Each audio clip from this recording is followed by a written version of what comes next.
Buenas noches a todos los asistentes. Quiero agradecerles por su presencia a este evento académico, en esta vez por una vía virtual. Evento académico que es organizado por el Grupo Científico Esculapio, pero que cuenta con el aval también de la Sociedad Ecuatoriana de Climaterio y Menopausia. Cuenta también con el aval de la Sociedad Ecuatoriana de Ginecología y Obstetricia, capítulo de Pichincha, a los que quiero extender mi agradecimiento. Pero especialmente quiero agradecer a los participantes en este evento, a los profesores que desinteresadamente y de la forma más entusiasta, desde la primera insinuación de mi parte para que participen, lo hicieron con el mayor gusto. El tema que hemos escogido esta noche es un tema que siempre será de interés. Se ha hablado mucho del riesgo cardiovascular en la mujer posmenopáusica, y es que el riesgo cardiovascular en la mujer luego de la menopausia, ustedes conocen que se incrementa sustancialmente y en los años siguientes se constituye la principal causa de muerte, superando otras patologías que a veces en forma errónea la gente e inclusive los médicos consideran que son más importantes. Sin más preámbulos, quiero presentarles con el primer tema, que es riesgo cardiovascular de la mujer en la menopausia, en donde nos hablarán de algunos aspectos epidemiológicos y de su fisiopatología. Y para eso nos presenta el tema el doctor Luis Hernández Guzmán. El doctor Hernández es médico cirujano por la Universidad San Carlos de Guatemala. Es especialista en ginecología y obstetricia por el Instituto Guatemalteco de Seguridad Social. Tiene un posgrado en endocrinología ginecológica por la Universidad de Miami. Es paz presidente de la Federación Latinoamericana de Sociedades de Climaterio y Menopausia, FLACIM. Es maestro latinoamericano del climaterio y menopausia por la Federación Latinoamericana de Sociedades de Climaterio y Menopausia, FLACIM, y actualmente es el secretario ejecutivo de la Federación Latinoamericana de Sociedades de Ginecología y Obstetricia. Adelante, doctor Hernández.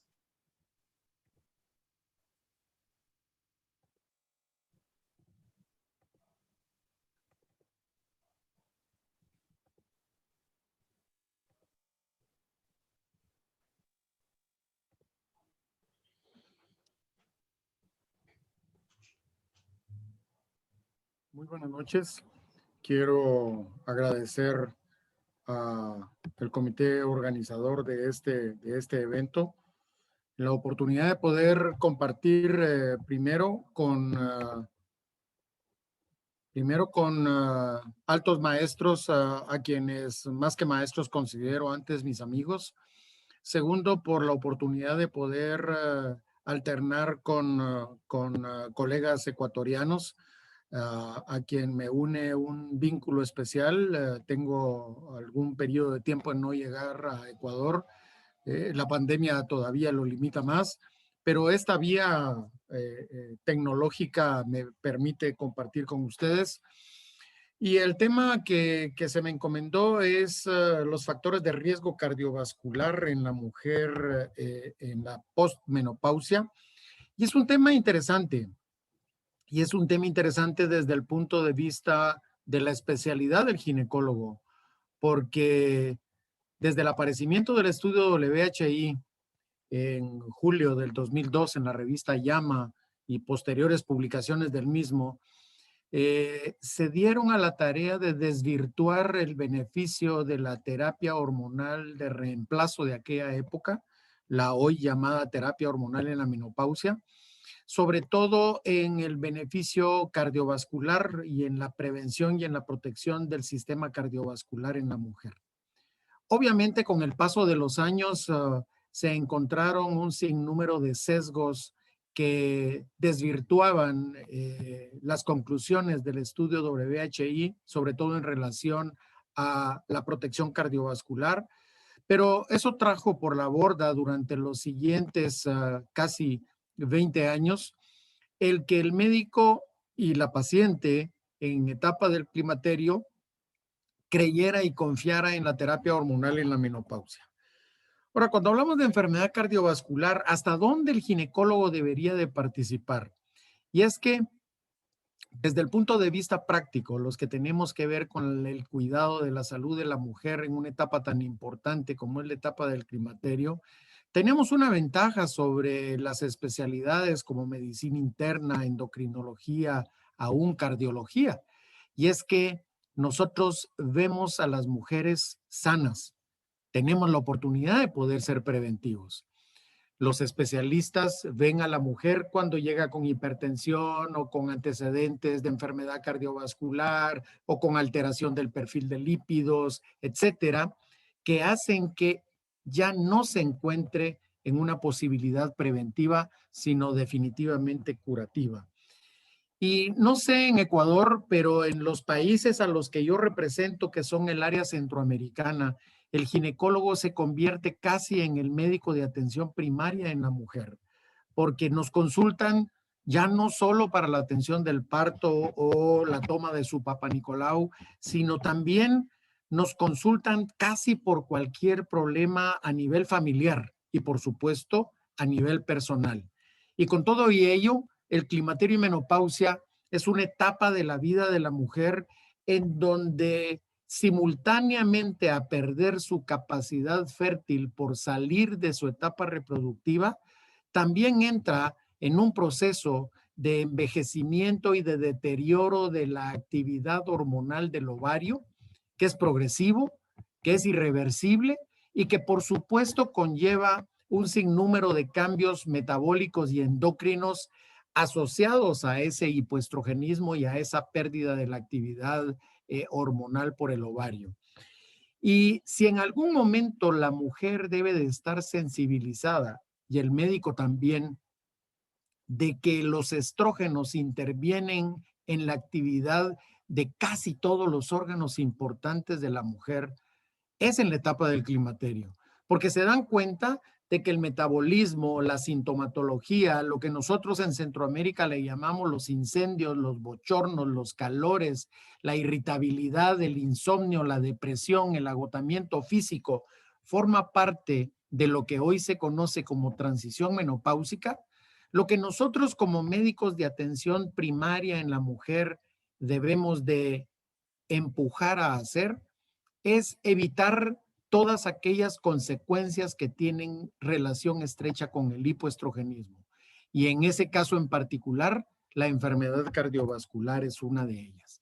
En esta diapositiva podemos ver la mortalidad de las mujeres mayores de 65 años y abajo del lado izquierdo vemos fractura de cadera, cáncer de mama, enfermedad cardiovascular y podemos darnos cuenta que las dos entidades que más mortalidad ocasionan en las mujeres mayores de 65 años son enfermedades cardiovasculares y esto fue reportado en Climateric en el año 2000.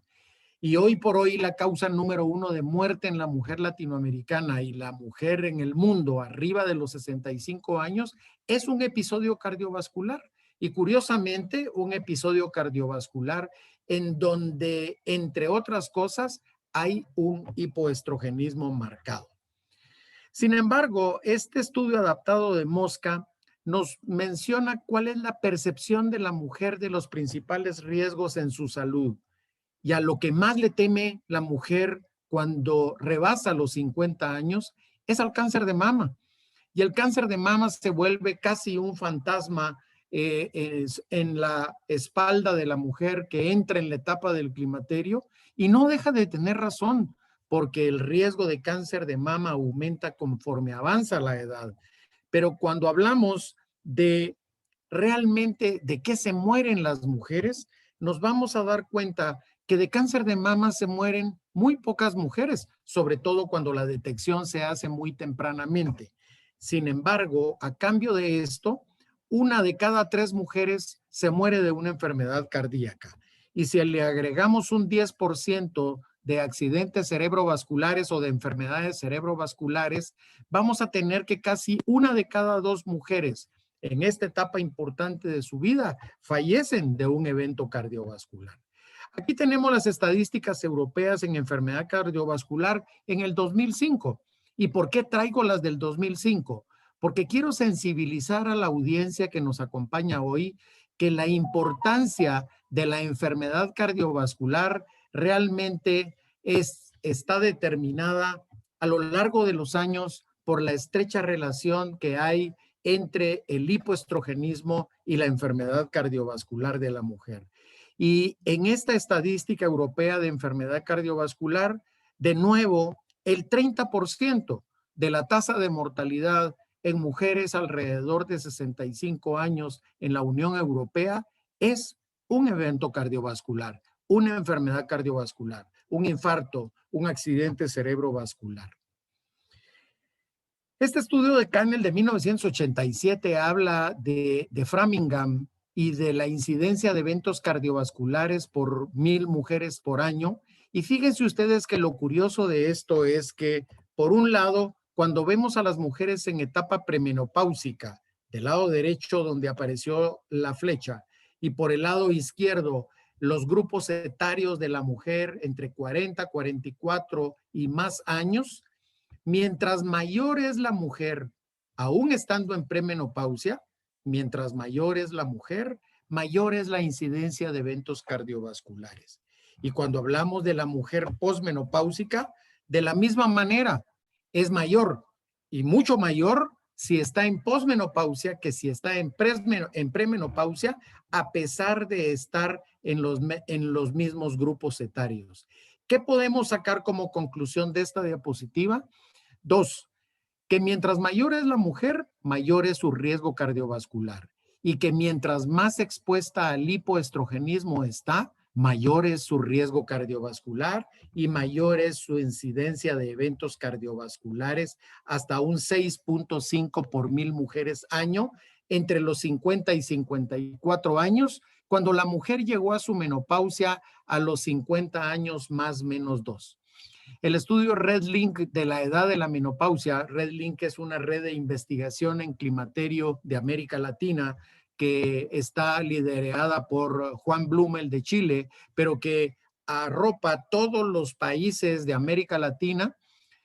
La menopausia sucede a los 50 años más menos 2 en América Latina, y en lo que a Centroamérica compete 49.2 años. De tal manera de que aquí estamos hablando de que mujeres en la posmenopausia, en el quinquenio entre los 50 y 54 años, 6.5 por 1,000 mujeres año tiene un evento cardiovascular. De nuevo, este estudio habla de la mortalidad cardiovascular por año en mujeres menores o iguales a 65 años, y pueden ustedes darse cuenta cómo mientras más temprana es la edad de la menopausia, mayor es la mortalidad cardiovascular.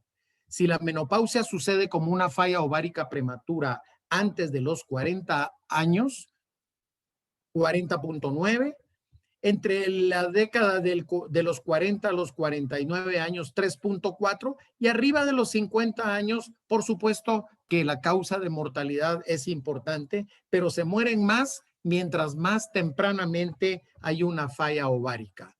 Y es que el problema comienza aquí. El problema comienza en la esperanza de vida de la mujer. Si nosotros vemos esta gráfica, podemos considerar algunos aspectos. El número 1 es que desde 1850, en el que la mujer fallecía más o menos entre los 42 y 44 años, no le daba tiempo a llegar a la menopausia. Se moría antes de que esta sucediera. Sin embargo, con el paso de los años, acá abajo, nos damos cuenta que la expectativa de vida, que la esperanza de vida de la mujer aumenta. Y esperamos que para el 2050, si esta pandemia y todas las catástrofes naturales que nos están acompañando lo permite, la mujer va a tener una esperanza de vida de alrededor de 88 años. Sin embargo, es importante destacar que en esta línea punteada está la menopausia, que independientemente del tiempo, sucede a los 50 años más menos 2. Eso quiere decir que si nosotros no hacemos absolutamente nada, cuando llegue el 2050, si la menopausia sucede a los 52 y la mujer va a vivir 88, prácticamente va a vivir una tercera parte de su vida carente de la actividad y de la producción de hormonas por su ovario. Lo importante de destacar hoy, en este momento, es que aparte de que esperamos que la mayoría de las mujeres vivan casi la tercera parte en menopausia, hoy por hoy hay más de 962 millones de mujeres con más de 60 años, según el Census Bureau del 2017. ¿En qué se traduce esto? En que el 13% de la población mundial son mujeres de más de 60 años que están exentas de la actividad estrogénica por parte de su ovario. El problema está aquí, y es que la reserva de los ovocitos, que normalmente anda alrededor de los 7 millones durante la etapa intrauterina, que llega a ser de más o menos 1 millón cuando la mujer nace, entre 1 y 2 millones, cuando la mujer llega a la menarquia, esos ovocitos se han ido muriendo, agotando, estresándose, y cuando la mujer inicia su menarquia, va a tener alrededor de entre 300 y 400 mil folículos en un promedio de 350 mil folículos. Y estos folículos que unos se van usando, unos se van gastando, unos se van estresando y otros van envejeciendo y muriendo, cuando la mujer llega a su menopausia, prácticamente deja de tener actividad folicular, a pesar de tener un eje hipotálamo hipófisis gonadal trabajando, con una pobre o ninguna respuesta a nivel del ovario, lo que se traduce en, primero, la pérdida de su fertilidad porque pierde la capacidad ovulatoria. Segundo, la disminución en la producción de progesterona porque no hay cuerpo amarillo al no haber ovulación. Y tercero, en dejar de producir estrógenos porque esos folículos que inicialmente se agotaron terminan muriendo por envejecimiento. De tal forma de que cuando nosotros vemos cuál es el comportamiento de los niveles hormonales de la mujer en la transición menopáusica, el estradiol comienza a bajar a partir de esa transición menopáusica que anda oscilando entre los 45 y los 50 años. Abro paréntesis para recordarles a ustedes que de acuerdo a la International Menopause Society y a la Organización Mundial de la Salud, el término de climaterio ya no debería de utilizarse y ahora debe de utilizarse transición menopáusica, es decir, el paso de la etapa reproductiva en su transición hacia la etapa no reproductiva cuando deja de producir hormonas. Y por supuesto que es importante destacar que los niveles de inhibina B también disminuyen y paralelo a esto comienzan a aumentar los niveles de hormona folículo estimulante. Algunos dicen que arriba de 25 la FSH, algunos dicen que arriba de 30, son niveles que hacen el diagnóstico de menopausia, que son mujeres que seguramente están en amenorrea desde más de un año atrás, a pesar de que comienza a haber una oscilación en su actividad hormonal que se traduce en irregularidades de sangrado hasta llegar a la ausencia de la menstruación y llegar a la menopausia definitiva. Ahora, ¿por qué hago este preámbulo? Porque tenemos que definir si existe un mecanismo de acción protectora de los estrógenos. Si yo estoy hablando de que la mujer en etapa reproductiva cardiovascularmente se encuentra en condiciones óptimas y que por alguna razón la mujer que llega a su menopausia comienza a tener paralelamente a ese hipoestrogenismo un deterioro orgánico, particularmente de su sistema cardiovascular, quiere decir entonces que los estrógenos tienen una acción protectora. ¿Eso es cierto o no es cierto? Es cierto. Porque si nos vamos, por ejemplo, al metabolismo de los lípidos, nosotros tenemos que reconocer que los estrógenos aumentan la producción hepática de las lipoproteínas de muy baja densidad. Pero adicionalmente a eso, esos estrógenos reducen la actividad enzimática de la hidroxiglutaril coenzimasa, que es la responsable de la síntesis endógena del colesterol. Paralelo a ello, también los estrógenos estimulan una producción de APA1, que son las responsables de la síntesis del colesterol bueno, de las lipoproteínas de alta densidad, que son las que capturan al colesterol y lo eliminan por la bilis, por las heces y por la orina. pero también hay una capacidad antioxidante porque inhiben la oxidación de LDL, lo que permite, entre otras cosas, que la LDL se mantenga baja en valores normales, pero también hay una disminución en los niveles de lipoproteína A, que son altamente aterogénicas y además potencian los receptores APOS B y E, que son los responsables de optimizar el drenaje de LDL. De tal manera de que al haber presencia de estrógenos, hay una elevación en los receptores APOS B y E y por supuesto hay un drenaje de LDL que es favorable para mantener un perfil de lípidos en condiciones adecuadas.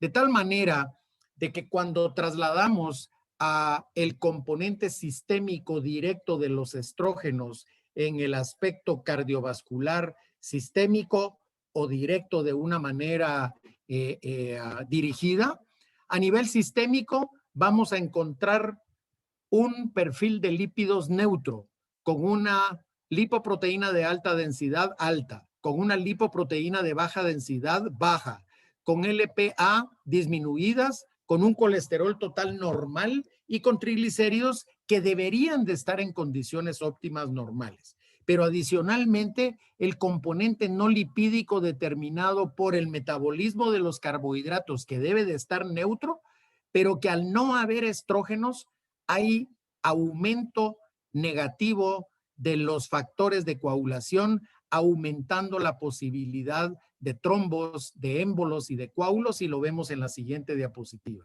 Y por el lado directo, a corto plazo, los estrógenos son responsables de vasodilatación, porque actúan sobre prostaciclina produciendo vasodilatación, pero también aumentan los valores de óxido nítrico. De todos los estrógenos que existen, solo el estradiol es capaz de aumentar los valores de óxido nítrico, lo que se traduce en vasodilatación, pero además, a corto plazo, disminuyen la oxidación de las lipoproteínas de baja densidad. Y a largo plazo, como resultado de estos cambios directos a corto plazo, va a haber una disminución de la arteriosclerosis con una disminución de la injuria vascular, con una disminución del crecimiento de células endoteliales, que lo vemos más en detalle en una de las siguientes diapositivas.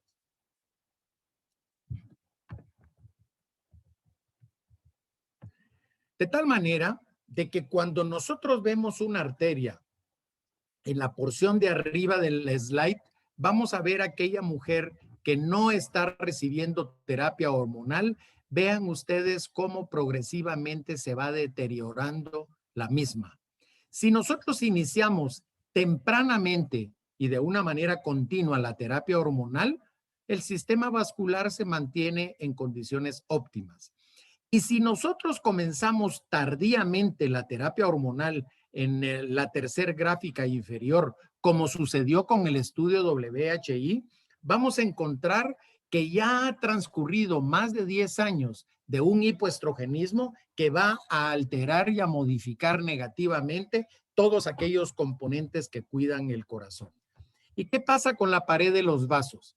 Si nosotros vemos del lado izquierdo en celeste, vamos a ver cómo el estradiol, la estrona, el estriol, que es el estrógeno natural menos potente, pero particularmente el estradiol, que es el que se produce por excelencia en mayor cantidad en el estrógeno, en el ovario, y por supuesto también mediante la aromatización extragonadal a nivel de la glándula suprarrenal, vamos a ver cómo este es el único que es reconocido por la prostaciclina sintetasa, favoreciendo que en la luz de los vasos la prostaciclina produzca vasodilatación y por supuesto aumento del óxido nítrico, que también indirectamente es responsable de vasodilatación.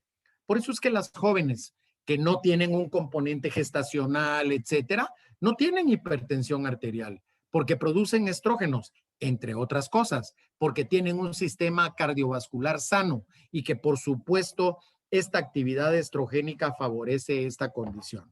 Ahora, hay que tomar en cuenta un factor importante y es el hecho de que los estrógenos naturales son los responsables de encender el sustrato renina-angiotensina-aldosterona, de tal manera de que el encendido de ese sustrato sistema, de ese sistema renina-angiotensina-aldosterona, de ese accionar mineral o corticoide, el estrógeno deberíamos de antagonizarlo y neutralizarlo con progesterona natural micronizada. No es el tema y no lo voy a hablar porque no quiero hablar de mis colegas que me continúan, pero sí quiero mencionar que en condiciones normales una mujer joven está produciendo estrógenos, ovulando y produciendo progesterona que mantiene un equilibrio adecuado, entre otras cosas, en el sistema vascular de la mujer que está produciendo adecuadamente sus estrógenos. ¿Y qué pasa con la coagulación? Que hay una hemostasis equilibrada en la joven que produce estradiol. ¿Por qué razón? Porque a nivel de la pared endotelial, lo veíamos en la diapositiva anterior, hay vasodilatación, la acción sobre la prostaciclina sintetasa que hace que la prostaciclina produzca esta vasodilatación. Además, hay antiagregación plaquetaria, no hay adhesión de plaquetas en la luz de los vasos, entre otras cosas por la presencia del estradiol. Todos aquellos factores procoagulantes como el fibrinógeno y el factor 7 están en condiciones neutras y normales. Y todos aquellos factores fibrinolíticos como el PAI-1 y el tiempo de antitrombina 3 están en concentraciones normales como para mantener una hemostasis equilibrada. El problema es que cuando la mujer deja de producir estradiol, hay una modificación negativa de los factores de coagulación y aumenta la posibilidad de hipertensión arterial, de accidentes cerebrovasculares, sobre todo el tipo trombótico, y de infarto del miocardio. Cuando hablamos de las consecuencias del déficit estrogénico, estas son múltiples. Va desde los síntomas transitorios que complican el confort de la mujer en la etapa de la transición menopáusica. Ya lo decíamos, calores, bochornos, irritabilidad, insomnio, depresión, disminución de la libido, resequedad vaginal y consecuencias permanentes de no hacer y de no tomar acciones nosotros. ¿Cuáles son estas? Las que nosotros vemos en la porción inferior del slide, pero me quiero enmarcar en lo que son dos aspectos puntuales en lo que a enfermedad cardiovascular se refiere: la redistribución de la grasa y la enfermedad cardiovascular. ¿Qué pasa cuando hay hipoestrogenismo con la grasa? Pues hay una disminución de la tasa metabólica en reposo, lo que trae como resultado una disminución del consumo basal de la energía. Cuando hay una disminución de este consumo basal, hay un incremento de la masa grasa. Por eso es que comienza a haber, entre otras cosas, aumento de la circunferencia abdominal y de la grasa no buena, no saludable. Al incrementar la masa grasa, entonces entra en actividad la hipertrofia o la hiperplasia del adipocito, y cuando esto sucede, entonces estos van directamente a actuar sobre las moléculas proinflamatorias que ustedes conocen mejor que yo: la interleuquina 1, la 2, la 6, la aldosterona, el factor de necrosis tumoral, la angiotensina 1 y 2, pero particularmente la 2, y la leptina también. Que si al haber una síndrome metabólico, para poner un ejemplo, con una obesidad mórbida, tenemos un aumento de moléculas proinflamatorias que provocan un daño vascular y que, por supuesto, incrementa la posibilidad de enfermedad cardiovascular. Agreguémosle a eso ese índice de masa corporal arriba de 30 en una mujer hipoestrogénica y ahora expuesta a una pandemia como la que nos encontramos, que si ustedes se recuerdan, una de las condiciones que compromete el riesgo de la mujer y del hombre también, pero en este caso en particular de la mujer, es el aumento de esas moléculas proinflamatorias.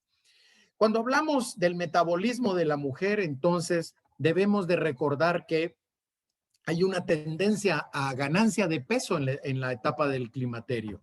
Y esto trae como resultado, solo por el hecho de haber aumento del índice de masa corporal, un aumento en la resistencia a la insulina. Al haber ese aumento de resistencia a la insulina, nos trae como resultado una hiperinsulinemia. Y esa hiperinsulinemia, cuando se trata de ácidos grasos libres, va a actuar directamente aumentándolos. Y ellos son los responsables de una disminución del catabolismo de los triglicéridos, pero adicionalmente también ese aumento de los ácidos grasos libres es responsable, junto a ese catabolismo disminuido de los triglicéridos, de una disminución del colesterol bueno, de una elevación del colesterol malo, lo que trae como resultado arteriosclerosis. Ahora, si nos vamos en términos globales al hipoestrogenismo posmenopáusico, vamos a encontrar que al disminuir los estrógenos, disminuyen las globulinas transportadoras de hormonas sexuales. Al disminuir estas proteínas, estas globulinas transportadoras, lo que sucede es que hay un aumento de los andrógenos, hay un aumento de la testosterona libre, hay un aumento de los efectos androgénicos. ¿Cuáles? La modificación negativa del perfil de lípidos, con una disminución de HDL, con un aumento de LDL, con un aumento de triglicéridos y, por supuesto, del colesterol total. Por el otro lado, ya lo decíamos anteriormente, hay una disminución en la producción de óxido nítrico cuando hay hipoestrogenismo y esto trae como resultado vasoconstricción. Y por si fuera poco, en la diapositiva en donde estaba el comportamiento de la arteria a lo largo de la edad de la mujer, el hipoestrogenismo conduce a una injuria vascular y arterioesclerosis directa y específica. Eso todo globalmente enmarcado nos lleva a un incremento del riesgo cardiovascular. Pero por si esto fuera poco, ustedes ven el lado izquierdo de su diapositiva y se dan cuenta que hay un aumento de la resistencia a la insulina de la que hablábamos en la diapositiva anterior. Y este va de la mano de la ganancia de peso, que es responsable de ese aumento de resistencia a la insulina, lo que trae como resultado un incremento del riesgo cardiovascular y de la hipertensión arterial. Y quiero que pongan su atención en esta diapositiva, porque si ustedes se dan cuenta, tenemos alteración del perfil de lípidos, tenemos aumento de la resistencia a la insulina, tenemos hipertensión arterial, tenemos aumento de peso. Y estos son 4 de los 5 jinetes del apocalipsis que nos llevan a síndrome metabólico en la mujer en la etapa del climaterio y que por supuesto aumenta su morbilidad y su mortalidad. Por esa razón es que cuando presentamos diapositivas como esta, en donde podemos ver las tasas de mortalidad por 100,000 nacidos vivos, vemos fácilmente cómo en la gráfica en rojo aumenta la muerte por cardiopatía, en la gráfica en amarillo aumenta la muerte por enfermedad vascular cerebral. Por supuesto que aumenta también la mortalidad por cánceres de los diferentes órganos, pero es mínima si la comparamos con cardiopatía y con enfermedad vascular cerebral. Y curiosamente, si ustedes se dan cuenta en esta gráfica de acá, ¿en dónde se comienza a disparar la mortalidad? Curiosamente, en este grupo etario de las mujeres, justo cuando ellas llegan a la etapa de la menopausia, entre los 45 y los 54 años, en promedio 50 años.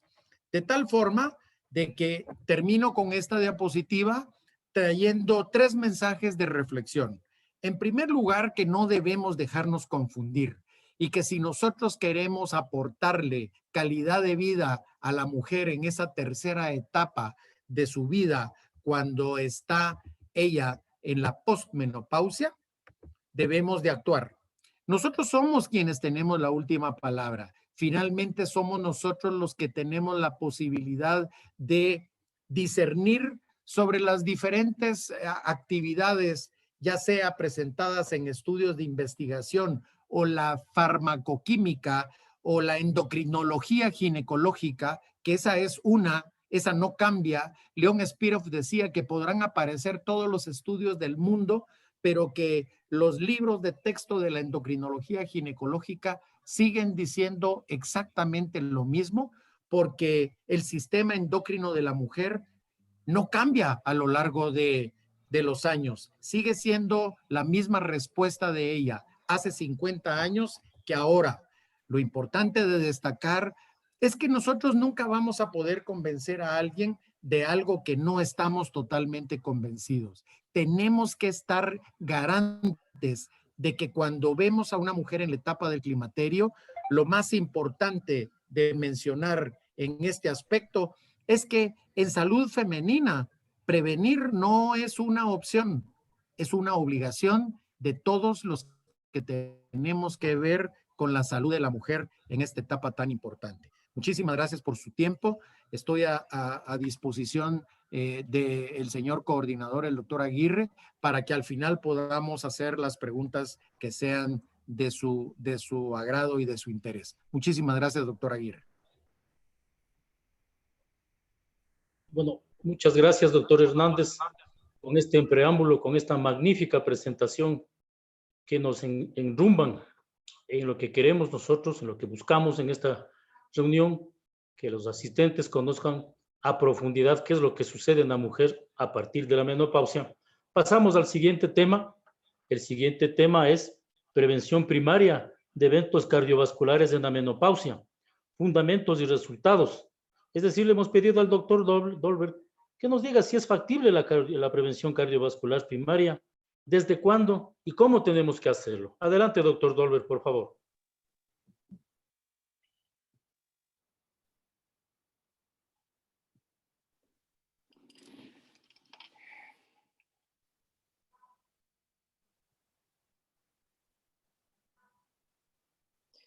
Muy buenas noches. ¿Se me escucha? Sí. Ante todo, mil gracias a Exceltis y al Grupo Esculapio representado en el doctor Wellington Aguirre por la organización y permitirme compartir este tema por demás práctico e importante con tan distinguidos contertulios y a una selecta audiencia, pues. Cuando hablamos de prevención primaria, estamos hablando de las medidas orientadas a evitar la aparición de la enfermedad cardiovascular en la menopausia, bajo el control de todos los factores causales o los factores predisponentes, es lo que dice la Organización Mundial de la Salud.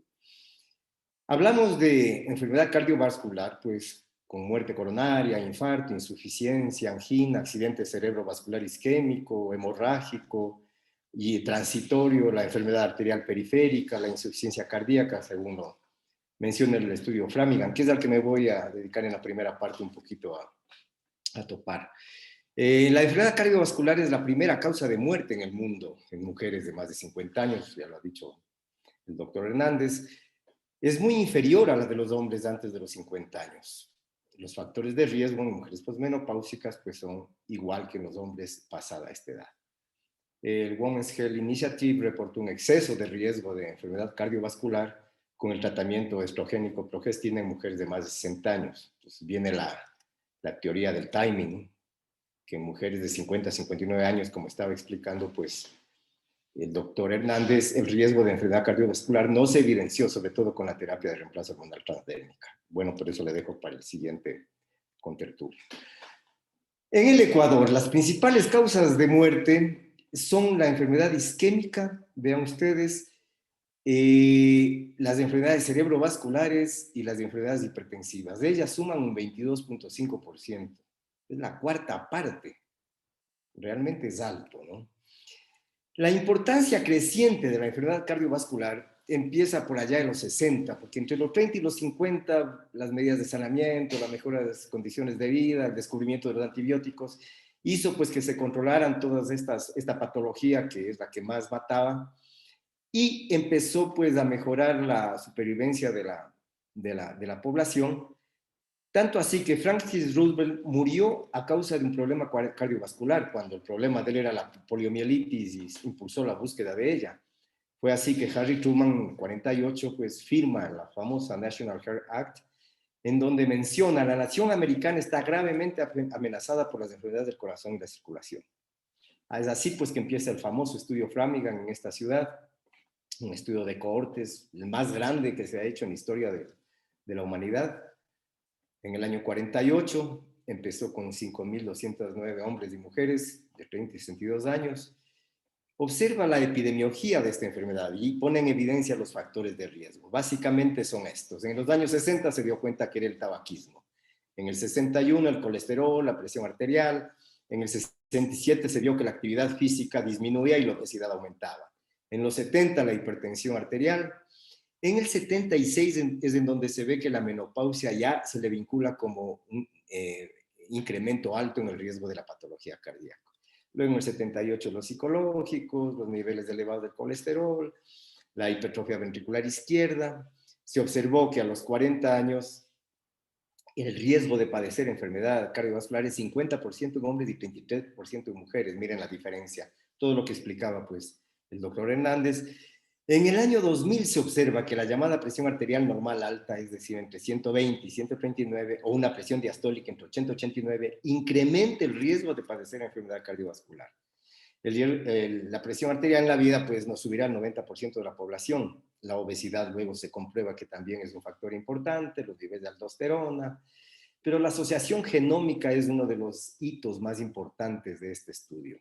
Así que luego se vio los contactos sociales y la disminución de la memoria, pues por último se ha observado que se incrementa pues en hombres y mujeres de mediana edad si los padres lo han padecido. ¿Cuál es la premisa para la acción entonces? Los pacientes normalmente no acuden a una atención médica en las primeras etapas de la enfermedad cardiovascular, cuando los esfuerzos de la prevención intensivos deben ser más eficaces, eficientes y efectivos. ¿Qué hacer entonces? Ahora nosotros entramos en esta nueva fase de entender a la enfermedad crónica de origen cardiometabólica. Mucho de lo que ya ha explicado el doctor Hernández se va a entender mejor esto. Es un nuevo modelo tipo sindrómico, respaldado pues, por la investigación científica, la experiencia clínica agregada, que le hace muy fácil hacer en la clínica. Esto expone los impulsores clínicos primarios y metabólicos afectados por factores de riesgo modificables. Su objetivo es la intervención médica temprana, lo cual permite pues, prevenir esta enfermedad. A diferencia de los estándares de práctica actuales todavía, pues, que están centrados en las complicaciones posteriores de la enfermedad cardiovascular. Este modelo de la enfermedad crónica de origen cardiometabólico está diseñado para facilitar intervenciones tempranas y sostenibles, en base a un cambio en el estilo de vida estructurado y una farmacoterapia sensata.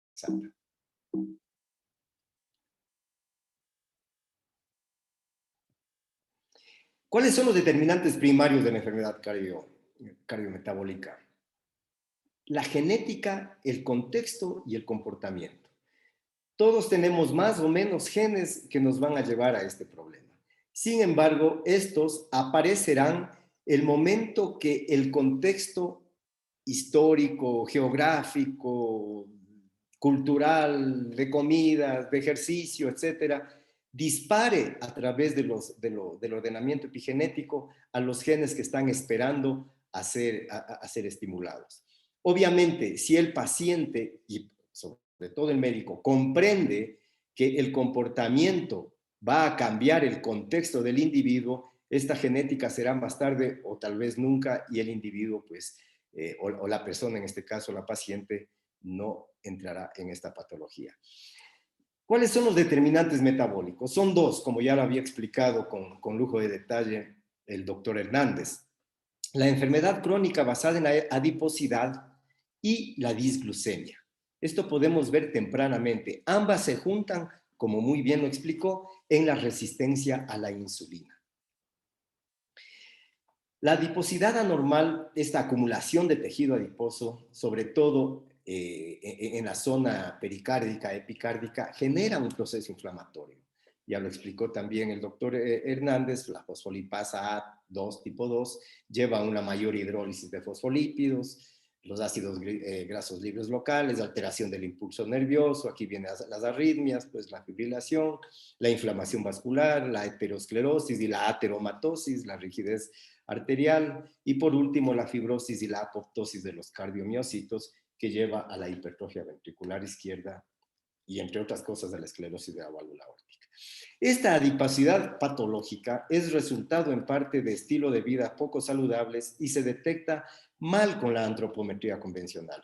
Muchas personas tienen mayor riesgo de sufrir una lesión cardíaca. Aquí está el modelo que les traigo.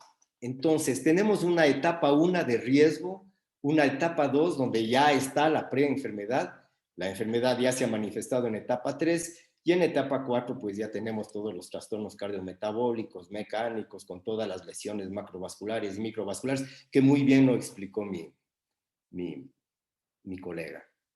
Nosotros aquí ya debemos intervenir con fuerza, aquí no se diga, pero la idea es llegar a esta etapa, descubrir cuando la enfermedad crónica es por la adiposidad o por la disglucemia, generando la resistencia a la insulina que también se explicó. Aquí está una de las últimas presentaciones en el Journal de Cardiología del año 20, en donde miren ustedes que la prevención primaria se habla en el estadio 2, la secundaria en el estadio 3, y en las complicaciones el otro tipo de prevención terciaria. Acá estamos hablando de una prevención primordial, esto es un nuevo concepto, en donde nosotros ya podemos, por los antecedentes patológicos familiares, el entorno, pues el contexto, y la conducta, cambiando la conducta del individuo, adelantarnos a estos cambios de la adiposidad y a estos cambios de la disrupción o la disfunción de las células beta de los islotes del páncreas. Obviamente controlando la hipertensión tempranamente y todos los procesos dislipidémicos. Pero en todo esto tiene que ver la conducta, y la conducta del médico. Miren la responsabilidad que después de esto todos nos cargamos, todos los que, porque a la final el médico ginecobstetra está haciendo en este caso atención primaria. Los factores de riesgo tradicionales de la cardiopatía, como ya vimos, son estos, ¿no? La edad, el sexo, la mujer menopáusica, la hipertensión, la dislipidemia, el tabaquismo, todos estos pues conocidos. La aptitud cardiorrespiratoria es importante, haciendo una medición de los METs, algo muy rápido. Pero los no tradicionales que traen la cardiopatía coronaria se refieren a estos, a la resistencia a la insulina, al síndrome metabólico, a la inflamación, a la enfermedad autoinmune. Esto es el proceso inflamatorio. Estamos hablando ahora ya de la enfermedad inflamatoria crónica, que sería muy interesante tener una nueva charla sobre eso. El estado de inmunodeficiencia y los síndromes gestacionales, fíjense ustedes. Una paciente que ya presentó la preeclampsia o la hipertensión en el embarazo, alguna enfermedad inflamatoria, la hiperemesis misma, la diabetes gestacional, es una paciente, y en este caso creo yo, también se tomará en cuenta pues para el tratamiento de la terapia estrogénica. Factores estresantes psicosociales y los determinantes y las comorbilidades que ya conocemos. Aquí un poco para hacer he sacado del MIR, del examen pues de los chicos que dan en España. Se habla de los modificables, todos los que se pueden controlar, y los exámenes de sangre, pues, que nos van a indicar qué posibilidades tiene esta paciente de ir a esta enfermedad. Los biomarcadores de riesgo, un poco para ver la proteína C reactiva ultrasensible, todos los marcadores pues que ya los conocemos. Las pruebas no invasivas, este es bien interesante e importante. La medición de la presión arterial tanto en el brazo cuanto en el tobillo, y observar el índice promedio. Ya podemos ver alguna alteración en la circulación periférica. Y el puntaje de calcio de las arterias coronarias, que hoy por hoy es algo importante, pero obviamente si son datos aislados, si no está en el desarrollo de la enfermedad general de la paciente, pues tampoco es que una golondrina hace verano, como todos conocemos. Aquí pues un poco para volver a topar las 4 etapas. Ya dijimos la de riesgo, la de predisposición a la enfermedad, las complicaciones, pues que ya, como ya vimos, la enfermedad coronaria, la insuficiencia cardíaca, la fibrilación auricular, dependiendo de cada dato que se haya dado. Pero lo más importante es la detección en la etapa 1, que sí podemos hacerla. La prevención primordial se aplica en la etapa 1, como hemos visto. La prevención se dirige a los posibles eventos que puedan causar anomalías en la sobrecarga del tejido adiposo, el aumento de la masa que conduce a la resistencia a la insulina. La prevención mitiga la adiposidad anormal y la resistencia a la insulina, de tal manera que las células beta ya no pueden compensar una vez que se ha desarrollado ya la diabetes tipo 2. Aquí hay un dato curioso. Intervenciones en el estilo de vida mejoran la salud en niños obesos, se ha visto en este estudio. Pacientes sin factores de riesgo cardiovasculares Solamente con cambios muy modestos en la dieta y el ejercicio en entornos de atención primaria se han asociado con importantes resultados cardiometabólicos sostenidos. Hay estudios en humanos y animales que demuestran los efectos de la exposición a ambientes en el desarrollo de la periconcepción, o sea, en las condiciones en las que los gestantes pues, van a dar la concepción, y obviamente en el desarrollo intrauterino de factores de adiposidad y disglucemia, y su efecto en las enfermedades cardiovasculares, evitando así, de esta manera se optimiza la nutrición durante el embarazo. Qué importante la nutrición durante el embarazo. Entonces estaríamos hablando de una fase ya ni siquiera primordial, sino preprimordial, antes del nacimiento mismo de la persona, miren ustedes. Estas son las puntuaciones de riesgo validadas, son muchas, pues los de Flanagan son las que se siguen utilizando, no nos demoramos ni un minuto en tomar y su paciente ya tendrá pues un índice de lo que va a pasar en los siguientes 10 años. Los patrones de alimentación saludables, aquí esta es la parte más importante, esta dieta DASH, por ejemplo, ¿no? El aumento en el consumo de granos integrales, frutas, verduras, legumbres, las semillas de las legumbres, los frijoles, lentejas, guisantes, los garbanzos, las nueces, la ingesta moderada de productos lácteos bajos en grasa, esto es importante, la disminución de las carnes rojas y las carnes procesadas, un poco topando el tema ambiental en el que vivimos y sobre todo pues las bebidas dulces, ¿no? Todas estas colas que les llamamos acá, todas estas gaseosas, se asocian con perfiles de riesgo de cardiometabólico. Se reduce la hipertensión arterial y también se previene la adiposidad anormal en los niños. El ejercicio físico mínimo media hora hasta una hora es lo ideal. Bueno, no les canso más las conclusiones generales. La primera causa de muerte en Ecuador y el mundo son las enfermedades cardiovasculares, el accidente cerebrovascular y la hipertensión arterial. El diseño de planes de atención preventiva de la enfermedad crónica de origen metabólico bajo este concepto sindrómico deben ser tempranos y sostenibles. Se deben centrar en el comportamiento, en el control de la adiposidad, en la resistencia a la insulina, la disglicemia y otros rasgos pues, del síndrome metabólico que muy bien lo explicó el doctor Hernández. El comportamiento implica cambios en los estilos de vida, la alimentación saludable, la actividad física regular, el uso juicioso de fármacos cardioprotectores basados en resultados de ensayos cardiovasculares, pues, y hoy por hoy que están los procedimientos quirúrgicos pues, con la cirugía bariátrica. Específicamente, pues refiriéndonos al colega ginecobstetra, en la menopausia ya sabemos que incrementa el riesgo. Los médicos, ustedes tienen en primera instancia que ser los que atienden a estas pacientes, por tanto deben estar capacitados para realizar un diagnóstico temprano de los factores de riesgo de enfermedad cardiovascular, poder tratarlos y o derivar al especialista si amerita pues, de las etapas avanzadas. Eventualmente puede realizar una prevención preprimordial, como les decía hace un momento, en el desarrollo mismo de la vida intrauterina, hasta la concepción, es decir, antes del nacimiento.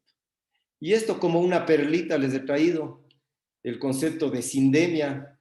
La COVID-19 es pandemia en tanto cuanto nos da una gripe o hay muchos asintomáticos, 40% asintomáticos. Sin embargo, cuando se une a esta enfermedad crónica de origen cardiometabólico, vemos que en un estudio de 3.615 pacientes, la hospitalización de los UCI en pacientes obesos fue mayores en los menores de 60 años que en los mayores.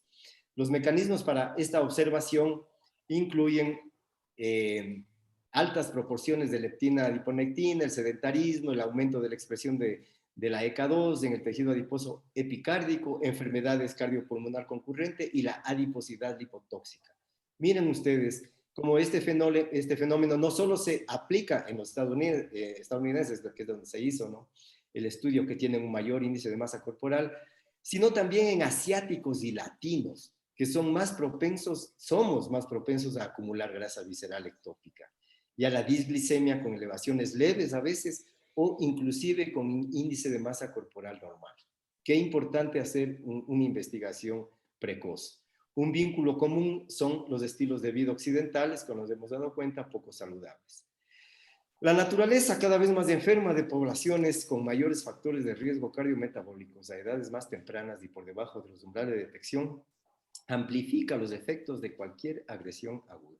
en particular una que subvierte el sistema inmunológico cardiopulmonar, como la COVID-19. Mil gracias por su atención. Espero dejar un buen mensaje para ustedes, colegas. Gracias. Muchas gracias, doctor Dolber, por su magnífica, concisa y actualizada presentación.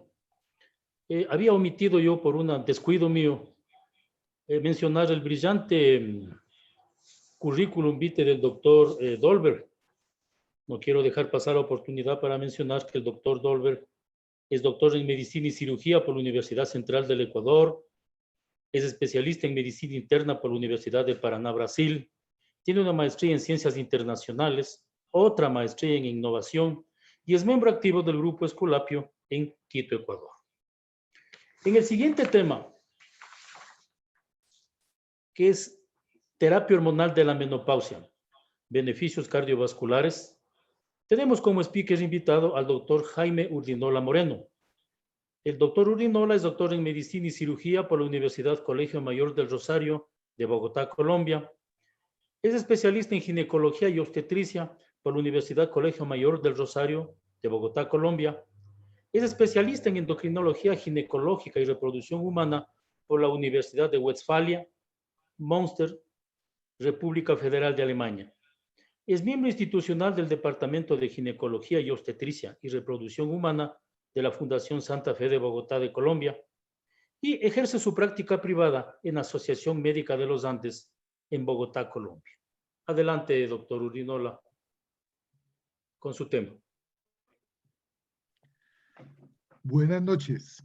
Muchas gracias al doctor Wellington Aguirre, al doctor José Mendoza por la invitación y también a Exceltis pues, por facilitar y posibilitar este evento. A mí me han dado la tarea de hablar de cuáles son los beneficios cardiovasculares de la terapia hormonal. Aquí en esta diapositiva ven a la izquierda el nuevo edificio, la nueva torre de la Fundación Santa Fe de Bogotá, y al lado derecho está la Asociación Médica de los Andes, que está al lado de la Fundación Santa Fe de Bogotá, donde yo hago mi consulta. No encuentro cómo, porque no lo permite, para pasar la diapositiva. A ver si me pueden ayudar. Estimado doctor, usted está en control de la presentación y estamos esperando por favor que acepte la solicitud de inicio de video. Bueno, pues entonces envíela de nuevo, por favor.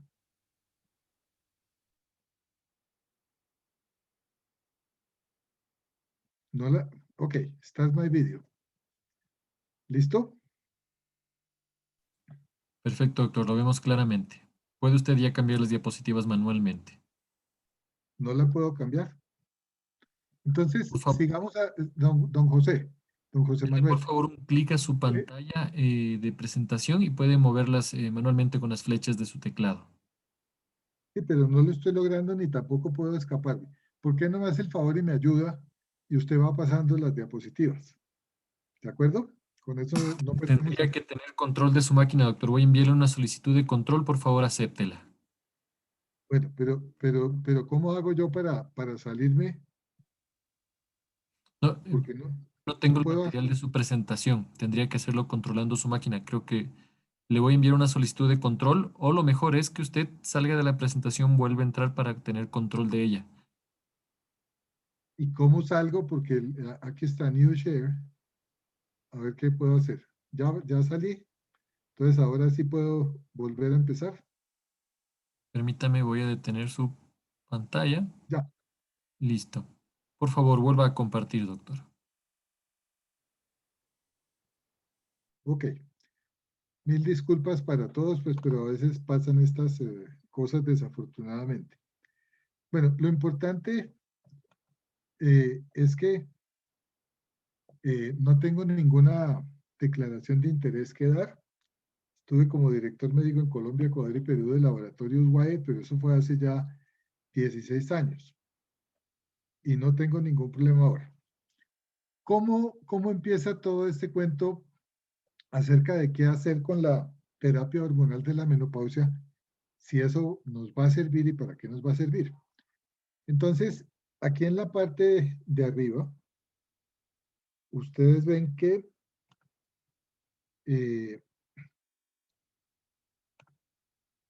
tenemos en este sitio la enfermedad coronaria arterial, que basados en los estudios observacionales, principalmente del estudio de las enfermeras en Estados Unidos, pues se comprobó que el riesgo relativo para una enfermedad coronaria era muchísimo menor en estas mujeres. Tengan presente que eran mujeres que habían comenzado muy jóvenes y muy temprano el tratamiento. Esto llevó a en el año 1992 el Colegio Norteamericano de Médicos hiciera la recomendación como estrategia de prevención de los eventos cardiovasculares para todo tipo, inclusive, como lo vamos a ver en una diapositiva más adelante, para los eventos trombóticos o tromboembólicos. Se vino en el año 2002, el 7 de julio, si ustedes recuerdan, la publicación de este estudio que es el WHI, y ustedes pueden ver aquí cómo en ese momento, cosa que después no pudo ser corroborada para todo el grupo de pacientes, la gran sorpresa fue sencillamente que aumentaba el número de infartos de miocardio y la otra cuestión era la parte del accidente cerebrovascular, así como aumentaba los casos de trombosis, especialmente durante el primero o segundo año de uso de la terapia, recordando pues que aquí vamos a recoger a todas aquellas pacientes que tienen una tendencia hacia la trombofilia. La noticia positiva, que vino 2 años después, fue la publicación del estudio solamente con estrógenos, donde se seguía apreciando la parte esta del aumento en los accidentes cerebrovasculares y de los trastornos producidos por coágulos, por trombos. ¿Cuál fue el análisis que se hizo posteriormente en 2013 en relación al problema de la enfermedad cardiovascular?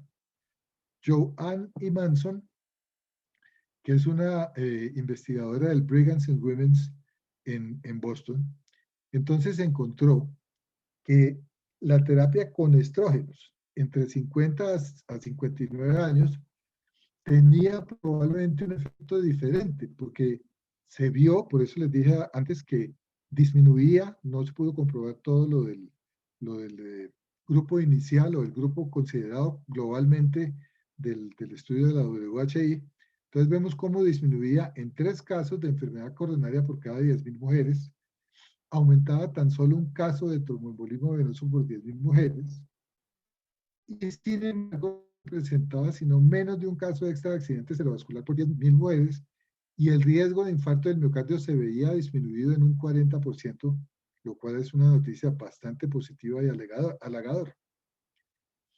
Posteriormente, en otro estudio y ya con el uso pues, de tecnologías más avanzadas, como fue el uso del TAC, por ejemplo, para mirar las calcificaciones de la arteria coronaria en mujeres, entonces se aplicó esto al grupo solo con estrógenos y que se hubieran adherido durante por lo menos 5 años, encontrando que sí había una reducción en la calcificación de las arterias coronarias, llegándose a postular entonces que los estrógenos iban a ser mejor que las estatinas, con otras ventajas para la osteoporosis y para otra serie de eventos. En el año 2007, Umedani también publica la explicación acerca de por qué esto no funciona en mujeres mayores, porque se forman las placas inestables de aterosclerosis, y entonces ahí en ese sitio aumenta la actividad enzimática, se juntan todas las plaquetas causando una trombosis, y esto se debe a que la presencia del 27-hidroxicolesterol, que es un metabolito que aumenta la aterosclerosis y bloquea la reparación inducida por estrógenos y que también evita la producción de óxido nítrico en ese sentido. En el año 2004, la misma Joanne Emanson. Entonces, publica el estudio que ustedes ven referenciado en la parte de abajo, donde vemos cómo las mujeres que tenían menos de 10 años de menopausia cuando empezaron a presentar cuando empezaron a ser tratadas con la terapia hormonal de la menopausia, pues tenían una diferencia en relación a aquellas que llevaban más tiempo, como lo ven acá, o también en relación, si quieren relacionarlo con la edad, donde prácticamente las mujeres por debajo de los 60 años entonces tenían un riesgo menor para presentar enfermedad coronaria en este sentido. Y también se encontró posteriormente una explicación a esto, donde ustedes ven que las etapas de la aterogénesis, aquí en la flecha roja, ven cómo los estudios observacionales se dirigieron fue a mujeres que estaban 5 o 10 años antes del inicio de la menopausia, como cuando ya habían pasado de placas grasas a placas ateroscleróticas, entonces íbamos a tener en cuenta las placas porque se iban a presentar eventos clínicos inestables. Y no me voy a detener en estas dos explicaciones que ya muy bien las realizó el doctor Luis Hernández. Entonces, lo que hay que concluir es que la influencia favorable para iniciar los estrógenos exógenos está antes de la menopausia y ojalá a una edad que no sobrepase los 60 años. Y en el año 2015, Giordano, como ustedes ven, hace una evaluación, cómo van disminuyendo los estrógenos aquí en negro, aquí en gris, cómo van pasando las etapas desde la perimenopausia hasta la menopausia, y los diferentes hallazgos que tienen los estudios, donde ustedes ven que el estudio combinado en el WHI de estrógenos con progesterona nos da una relación de azar de 1.29, como esta relación de azar, si la mujer tiene menos de 10 años de menopausia, apenas es de 0.76, lo cual va aumentando posteriormente.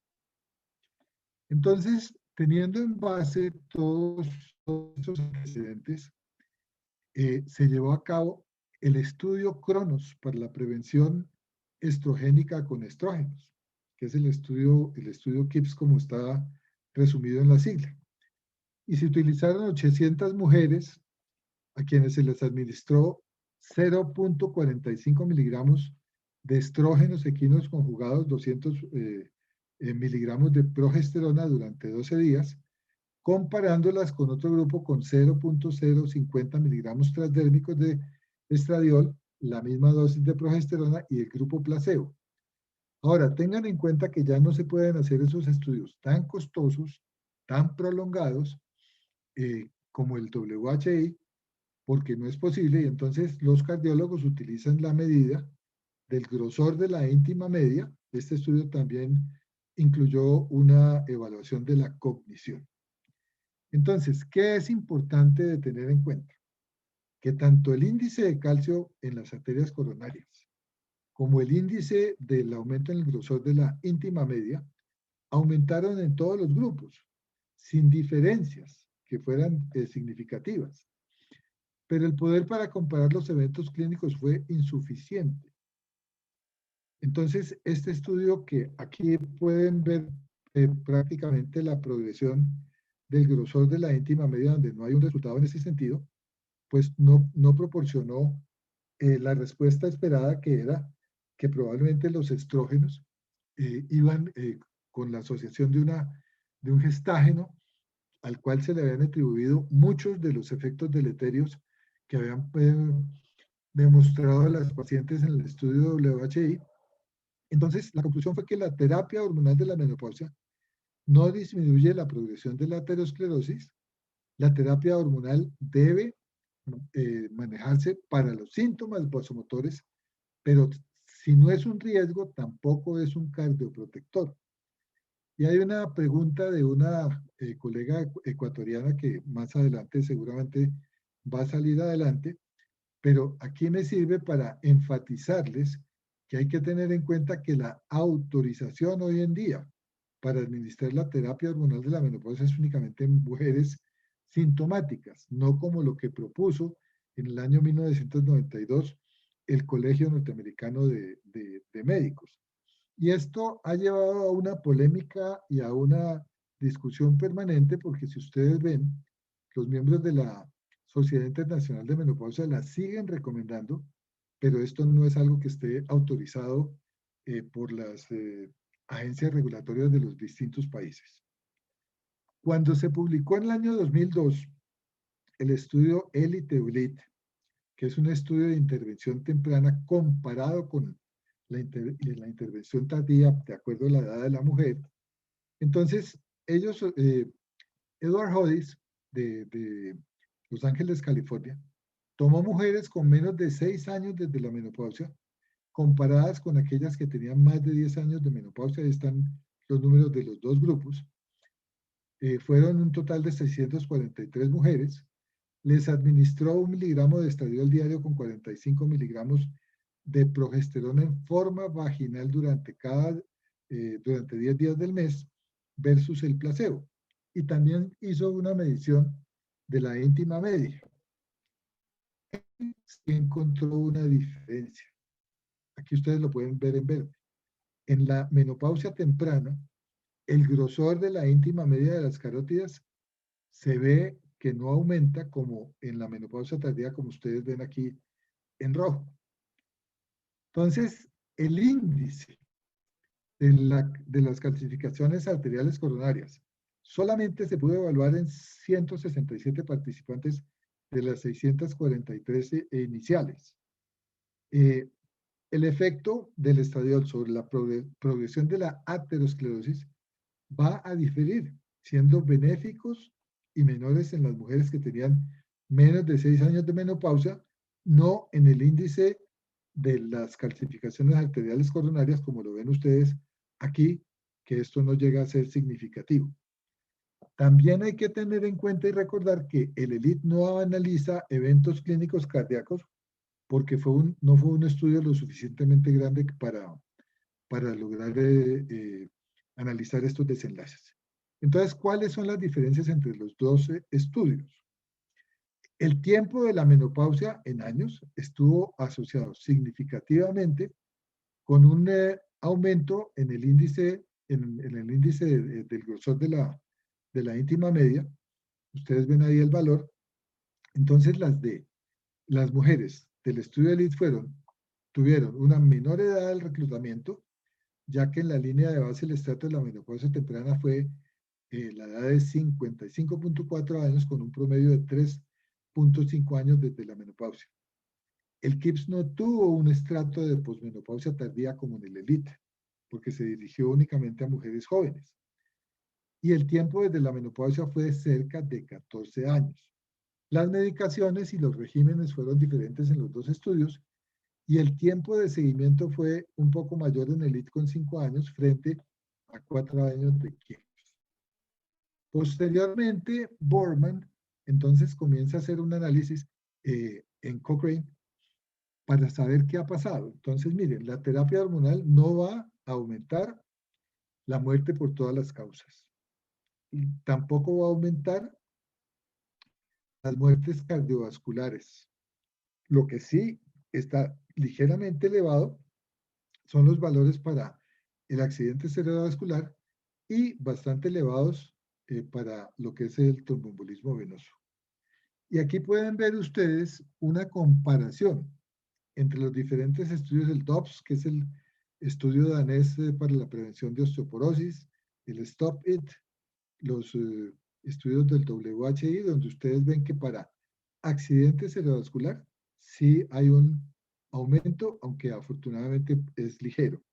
No sucede así con la parte del tromboembolismo venoso y no tanto tampoco con la parte del embolismo pulmonar, pero les tengo una diapositiva que seguramente le va a fascinar al doctor Ney Dolberg y que seguramente ya la conoce para que ustedes puedan aclarar la selección. Lobo con Picard, con Stevenson de Gran Bretaña, con la doctora Mack, que es la colega que trabaja con Howard Hodis en Los Ángeles, publican en el 2016 un análisis sobre esto. Y lo importante es ver, si ustedes ven en esta parte aquí que está enmarcada en rojo, que sí hubo en todos los estudios, teniendo en cuenta y con todo tipo de preparaciones, no solamente con los estrógenos equinos conjugados, una disminución, como ustedes ven, que puede ir desde el 12% apenas hasta el 52%, pero esto es algo que puede tranquilizar desde el punto de vista de que la terapia hormonal, por lo menos desde el punto de vista cardiovascular, es benéfica. Y el estudio a 13 años, la publicación del estudio a 13 años, que también lo encabezó Joe, Ann y Manson en Boston, ustedes ven que a 13 años sí hay una disminución en la cantidad de casos que se van a presentar en relación a la parte del accidente cerebrovascular, como lo ven acá. No así, no sucede lo mismo cuando se utiliza el tratamiento combinado. Entonces, todo esto, ¿a qué me lleva? Ahora tampoco puedo volver a pasar la diapositiva. No sé qué sucedió. Aquí está. Entonces, recordemos las indicaciones que para la Sociedad Norteamericana de Menopausia tiene la terapia hormonal. La primera línea de manejo, que está en rojo, resaltado en rojo, los síntomas vasomotores, si no hay contraindicaciones.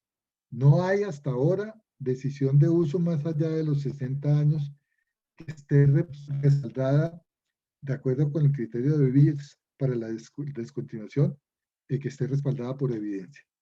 Y esta es la gráfica dedicada al doctor Dolberg, acordándome de Luis Hernández, porque pues Luis trajo una serie grande de semáforos, yo no conseguí sino uno, y es cómo podemos hacer para formular de manera adecuada.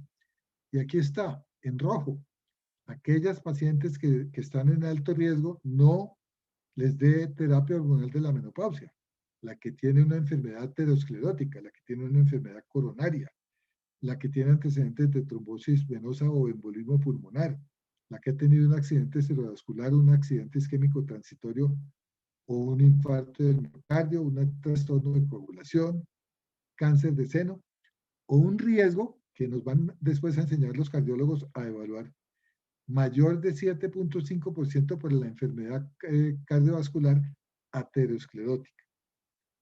Podemos proceder con precaución en las mujeres diabéticas, con tabaquismo, con hipertensión no controlada o con obesidad o sedentarismo si conseguimos llevarlas pues a un control de todos estos problemas, los problemas reumáticos, la migraña con aura, o cuando tienen los triglicéridos aumentados y el colesterol sin control, estando el riesgo por la enfermedad cardiovascular aterosclerótica entre el 5 y el 7.4%, y el riesgo bajo, o sea, donde la terapia sería perfectamente aceptable, la menopausia reciente, el peso normal, la mujer que no tiene presión alta, la mujer que es activa y que tenga un riesgo para enfermedad cardiovascular menor del 5%.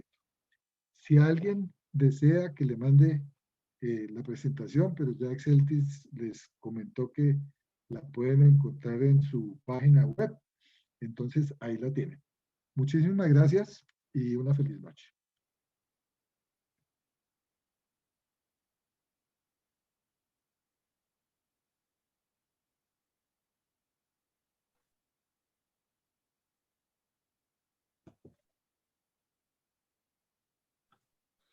Muchas gracias, doctor Urrinola, por su actualizadísima presentación sobre el tema que le pedimos que nos explique. Tenemos algunas preguntas referentes al tema, unas pocas diría yo. No vamos a extendernos mucho dada la hora que nos encontramos en este momento. Aquí tengo una para el doctor Hernández que dice, ¿la menopausia tardía tiene algún efecto benéfico en el riesgo cardiovascular? Y contrariamente, la insuficiencia ovárica temprana, ¿qué efectos tiene en el riesgo cardiovascular? Yo podría decir dos cosas. Primero, en relación a la menopausia tardía, entendiendo que no es una anormalidad, sino que son pacientes que, como bien lo mostró el doctor Hernández, probablemente van a mantener un pool, un número de folículos mucho mayor que la mujer promedio. El problema es que no tenemos nosotros estudios, o sea, no hay evidencia para afirmar que esas pacientes probablemente, desde el punto de vista cardiovascular, únicamente van a ser beneficiadas. Porque lo que sí hay estudios es que mientras más temprano, por ejemplo, se comience la terapia hormonal de la menopausia, probablemente va a aumentar ligeramente el número de casos de cáncer de seno. Y en relación a lo que es la insuficiencia ovárica precoz o prematura, el consenso que hay es que la mujer se debe tratar con terapia hormonal para la menopausia por lo menos hasta los 50 años, donde prácticamente vendría a igualarse a sus congéneres de la misma edad. Muchas gracias, doctor Urdinola. Tenemos una pregunta para el doctor Hernández. Dice, durante la histerectomía, cuando ésta se justifica, ¿qué efecto tiene la extirpación de ovarios en la mujer posmenopáusica? Bueno, el mismo que conservar el útero, porque finalmente son dos órganos que están vecinos, pero que se comportan actuando individualmente, de tal manera de que quitar el útero y además los ovarios en una mujer alrededor de 50 años, el componente de toda la sintomatología y de todos los signos propios del climaterio, incluyendo hueso, incluyendo cerebro, incluyendo, por supuesto, corazón, van a impactar negativamente en la mujer de ahí en adelante. Muchas gracias. Aquí hay una pregunta para el doctor Dolber. Dice, ¿es suficiente para prevenir los eventos cardiovasculares en la mujer posmenopáusica la dieta, el ejercicio físico, la vida saludable? ¿O necesariamente debemos administrar fármacos como la aspirina? Evidentemente, a mí me parece que la última diapositiva que presentó el doctor Jaime Urdinola es espectacular realmente, porque ahí está la contestación a todo, ¿no? Hay que hacer la evaluación, pues, acá individualmente. Y la paciente, si es de un riesgo medio, pues debe dársele, ¿no? Obviamente. Si es que es de un riesgo de abajo, no pasa nada. Sí, si es que, como hemos visto, ¿no? La dieta y el ejercicio de manera temprana, o sea, esa tiene que ser una conducta, no solamente en la mujer, sino en todos nosotros, ¿no? En los hombres en general, en los niños, pero la mujer especialmente, ¿no? Es suficiente si es que no existen otros factores de riesgo y entre ellos están los genéticos. No sé si sea muy simplón decir, pero una historia clínica bien realizada en donde observemos los antecedentes patológicos de la madre, del padre, de los tíos. Qué importante es eso. No vamos a necesitar un estudio genético importante, pero si han existido antecedentes, pues antes de los 60 años, pues antes de los 55 años en el hombre, de los 50 años inclusive en sus padres, esa persona a mí me parece que ya tiene un riesgo definido, ¿no? Y no se debería utilizar esta terapia. Hay que individualizar, no olvidemos el diagnóstico y de acuerdo a eso, pues proceder a hacer toda la terapia preventiva. Muchas gracias, doctor Dolber. Una nueva pregunta para el doctor Urdinola. Dice él, el potencial beneficio de la terapia hormonal de la menopausia en el manejo del riesgo cardiovascular justifica el riesgo de cáncer de mama. Esa es una pregunta muy complicada por muchas razones. Hay que individualizar la paciente.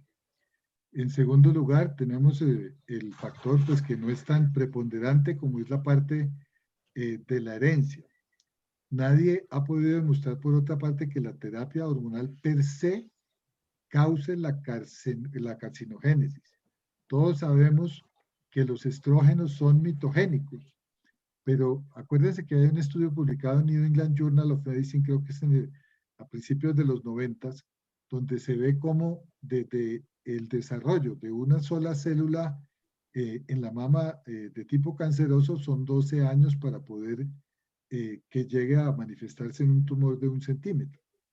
Entonces, yo diría que desde el punto de vista de salud pública, si hay una indicación correcta, se puede administrar la terapia hormonal de la menopausia, teniendo en cuenta que el riesgo desde ese punto de vista va a ser muy bajo. Cuando uno habla con los epidemiólogos, le dicen que un riesgo, creo que si no estoy equivocado, en el WHI, con la terapia combinada se encontró que el riesgo relativo era de 1.24 o de 1.32, no me acuerdo exactamente. Pero los epidemiólogos le dicen a uno que riesgos definitivamente comprobados están por encima de 6, de 8, y no en ese valor. Y también hay que tener en cuenta otra cosa, que es el consentimiento de la paciente después de que haya sido debidamente informada. Porque pues riesgos tenemos todos, y por ejemplo el riesgo para la vida es la muerte. Muchas gracias. Wellington. Una pregunta para el doctor Luis Hernández. Dice, ¿cuál es la relación de la terapia hormonal de la menopausia con el cáncer de ovario? Bueno, ahí tal vez tendría que decir que ninguna. Sí, pero lo voy a complementar en un momento, porque quisiera antes complementar tratando de ilustrar un poquito la respuesta que dio Jaime en cuanto a si en la balanza de riesgos y beneficios puede pesar más el beneficio de cardioprotección que el riesgo de cáncer de mama. Y yo creo que por salud mental, los que tenemos que ver con el cuidado de la mujer en el climaterio, deberíamos de desmitificar al estrógeno como el responsable único y directo del riesgo de cáncer de mama en una mujer. Si nos vamos atrás en el tiempo, 30, 40 años, recordemos que el tratamiento de cáncer de mama era con estrógenos. El dietilestilbestrol era el tratamiento que se utilizaba y era un estrógeno. Entonces, es incongruente atribuirle toda la responsabilidad del cáncer de mama a la terapia con estrógenos, por un lado. Por el otro lado, si nosotros nos vamos al estudio WHI y recordamos los dos brazos, el brazo de estrógenos y progestina y el brazo de solo estrógenos, que siguió adelante durante un periodo de tiempo más, el riesgo relativo de cáncer de mama era menor en la mujer que continuó en el brazo de solo estrógenos que en el brazo de estrógenos y progestina, siendo las dos hormonas, uno, estrógenos equinos conjugados, que sabemos que se comporta de diferente manera el estradiol, y dos, el acetato de medroxiprogesterona, que sabemos que no es la mejor progestina de todas.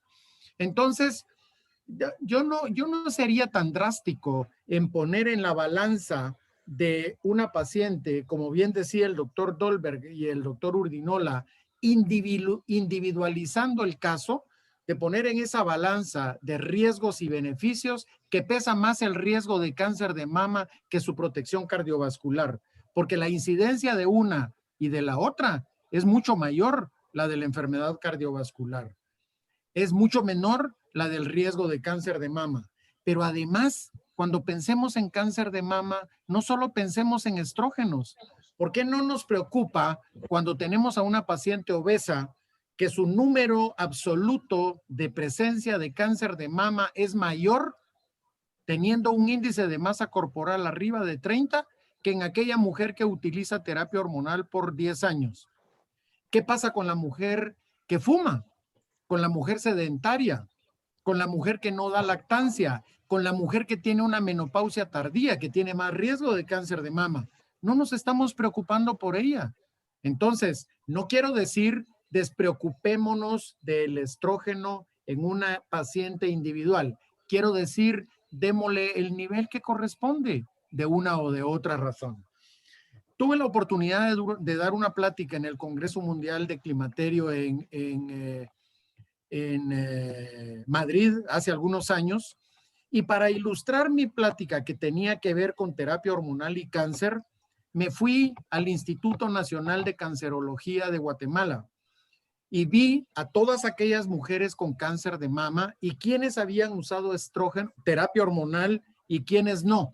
60% de ellas no habían usado terapia hormonal. Y entonces, ¿dónde están los estrógenos?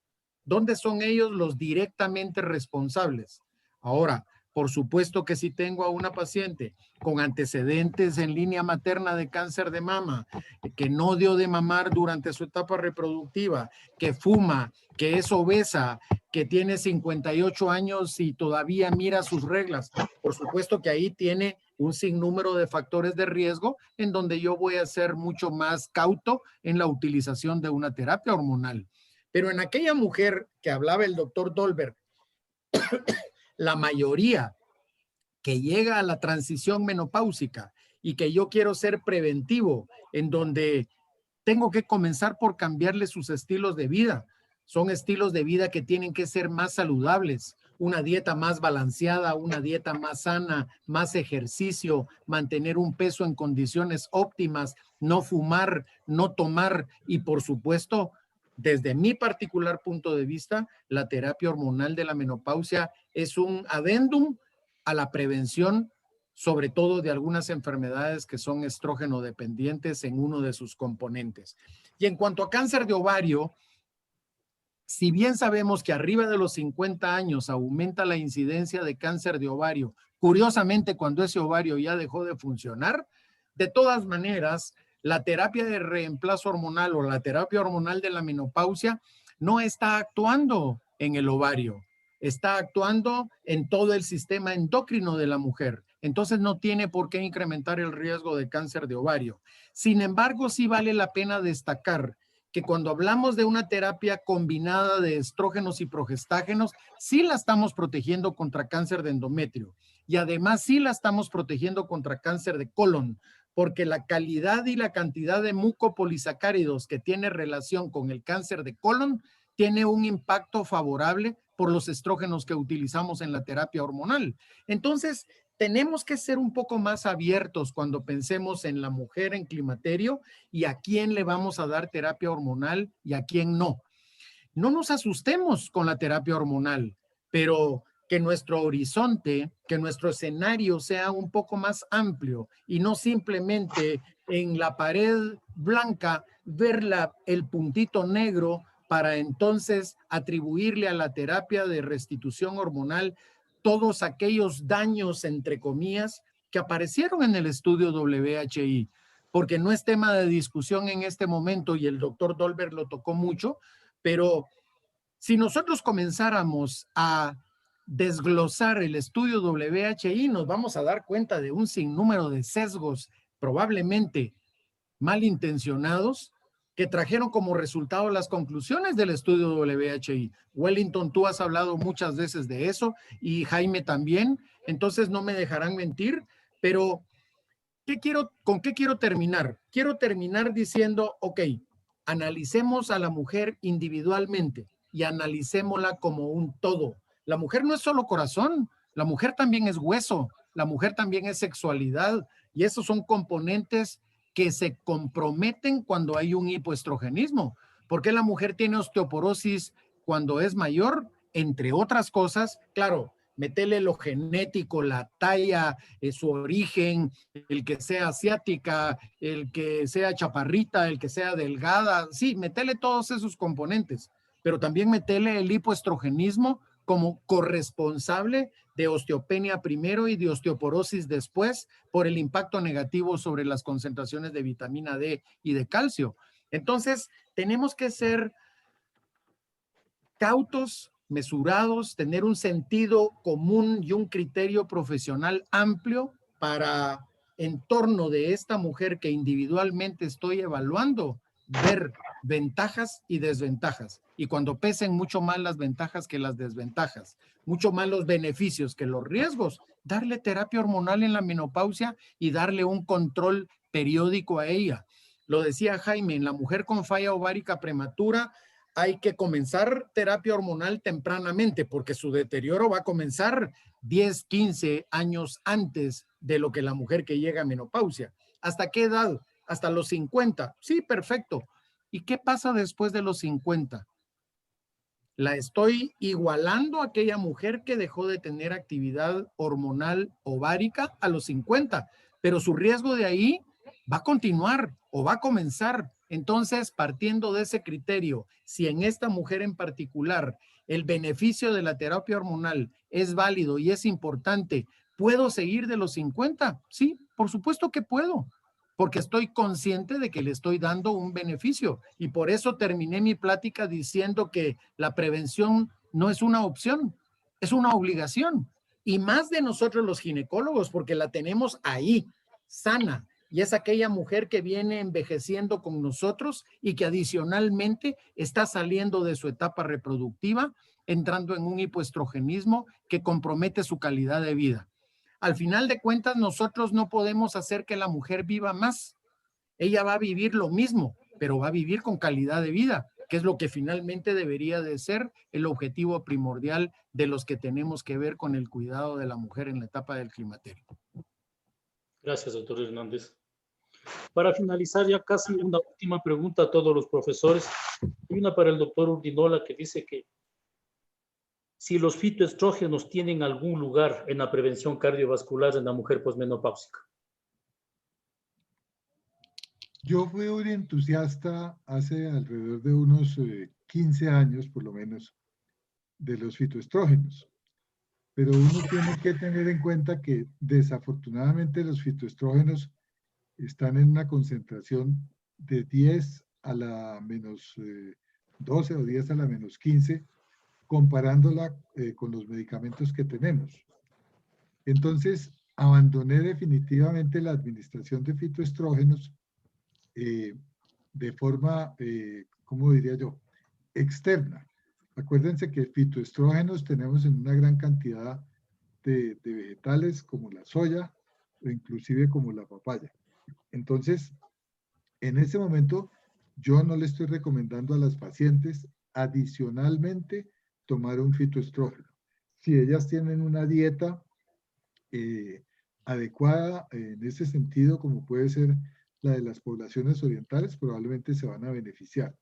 Pero acuérdense de otra cosa, que otros estudios han demostrado que para que los fitoestrógenos tengan una mejor acción, mejor absorción,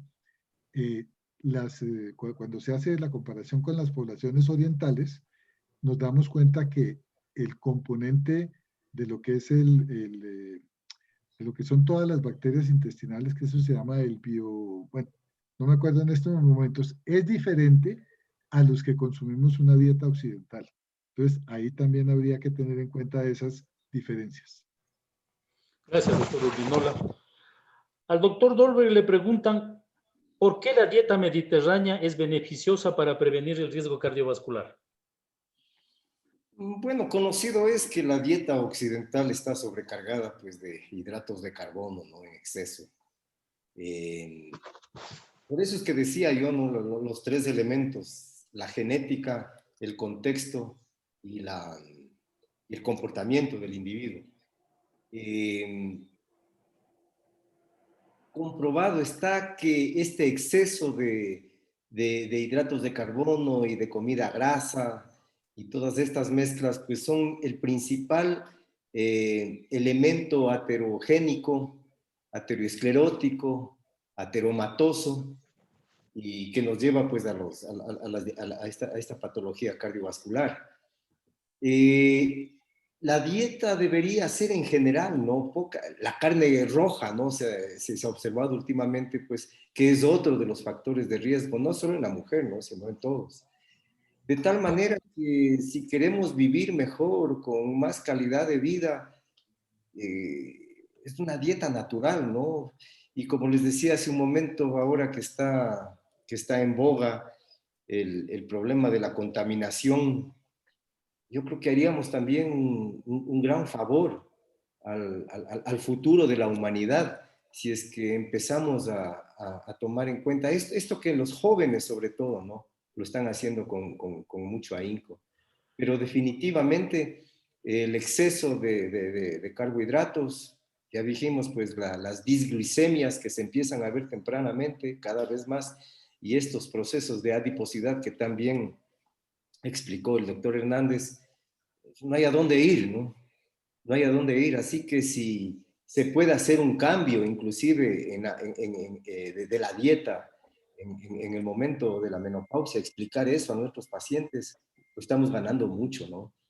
Y evidentemente ese es un factor de riesgo mucho más elevado que cualquier terapia estrogénica.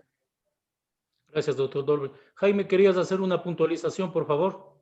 No, es que yo sí quiero puntualizar algo o aclarar algo. Hasta la aparición del estudio de WHI, la terapia hormonal prácticamente se recomendaba a todas las mujeres, sin excepción. Después del WHI y de innumerables estudios, y lo dijo Luis Hernández, lo dijo el doctor Ney Goldberg, pues vemos que tiene unas indicaciones precisas. Entonces, lo que yo quiero puntualizar es, en estos momentos, y quisiera escuchar la opinión también del doctor Hernández y del doctor Dolber, por lo menos en mi conocimiento, de acuerdo con la evidencia, no debemos usar la terapia hormonal de la menopausia, ya sea combinada o con estrógenos solos, como una forma de prevención cardiovascular. Lo expreso positivamente de otra manera. Si tenemos una mujer que está asintomática, donde vemos que hay una indicación, ella se va a beneficiar del problema, de los problemas cardiovasculares futuros. Pero yo no estoy extendiendo la terapia para usarla en todas las mujeres. Doctor Hernández, ¿su opinión? Sí, por supuesto. Estoy totalmente de acuerdo. La terapia no es para usarla en todas las mujeres, sino en aquellas en las que está indicado utilizarlo. Ahora, lo que sí quisiera yo ser muy enfático desde mi particular punto de vista es que los fitoestrógenos no sirven para nada más que para el alivio de los síntomas vasomotores. O sea, no pensemos que cuando estamos usando fitoestrógenos estamos utilizando un estrógeno natural, estamos utilizando un estrógeno vegetal. El único estrógeno natural que existe se llama estradiol. Punto. Los fitoestrógenos no lo son. Y si nos vamos a la medicina basada en evidencia, no hay ninguna evidencia científica que documente la prevención de los fitoestrógenos, de los fitoestrógenos, ni en corazón, ni en hueso. La terapia hormonal de la menopausia sí lo ha demostrado en diferentes estudios de investigación. De tal manera de que quiero agregar una cosa más. ¿Con qué objeto? Con el objeto de dar algo natural, ya dijimos que no lo es. Y con el objeto de evitar que la mujer tenga incremento del riesgo de cáncer de mama. No, la mujer que tiene riesgo de cáncer de mama lo va a desarrollar con terapia hormonal o sin terapia hormonal, con fitoestrógenos o sin fitoestrógenos. De todas maneras, la que genéticamente está predispuesta para desarrollarlo, lo va a desarrollar tarde o temprano con el inicio o no de la terapia hormonal de la menopausia, pero ella está designada a tener cáncer de mama. Entonces, los fitoestrógenos, para mi particular punto de vista, de repente los podré utilizar en aquella mujer en la transición menopáusica con alguna sintomatología. Pero en la posmenopausia, yo particularmente no los uso nunca, y el doctor Urdinola lo decía, hace algunos años él los usó y ahora los dejó de utilizar. Entonces, termino con eso y por supuesto que sí, estoy totalmente de acuerdo con Jaime en que si bien es cierto, la terapia hormonal de la menopausia tiene múltiples beneficios, no debe de estar diseñada para ser utilizada en todas las mujeres. Es más, cuando hablamos de estrógenos y hablamos de estrógenos amigos y enemigos, el mismo estrógeno puede ser un amigo si lo comenzamos a utilizar tempranamente. Pero si de acuerdo a esa ventana de oportunidad de la que hablaba Mendelssohn, de más de 10 años de menopausia, ese estrógeno, el mismo estrógeno, lejos de ser un amigo, se convierte en un enemigo desde el punto de vista cardiovascular. Entonces, seamos muy cautos en el momento de iniciar la terapia hormonal de la menopausia, con qué la vamos a iniciar y qué medidas adicionales, como decía el doctor Dolberg, vamos a utilizar para darle calidad de vida a la mujer. Muchas gracias. Y ahora sí, para finalizar, esta es una última pregunta. Es una pregunta que se la hacen al doctor Urdinola. Preguntan si existe una relación entre la pérdida de contenido mineral, es decir, entre la pérdida de hueso y el riesgo cardiovascular.